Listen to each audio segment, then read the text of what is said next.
A questo ASCO ho presentato i risultati di sopravvivenza dello studio di fase 3 GONO, lo studio triplete, per pazienti affetti da tumore del colon metastatico, RAS e BRAF wild type non precedentemente trattati. Giudicati non resecabili e che sono stati reputati eleggibili secondo una serie di criteri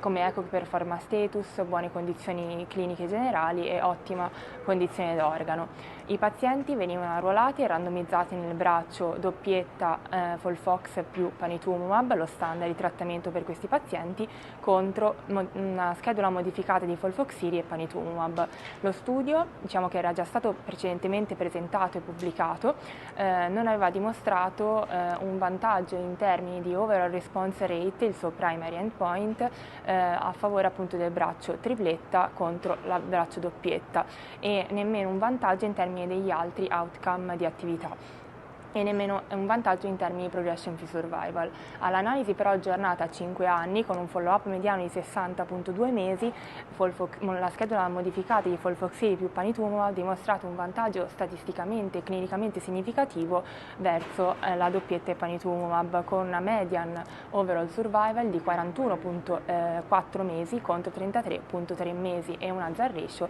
0,079 con una P statisticamente significativa. I risultati in safety sono come la precedente pubblicazione, quindi un tasso maggiore di tossicità soprattutto gastroenterica, e sicuramente questo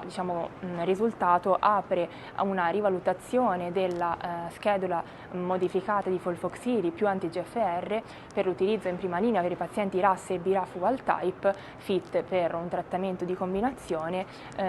adeguando la schedula per le tossicità e cercando di gestire nel miglior modo possibile la tossicità gastroenterica, e ovviamente questo, soprattutto in un futuro,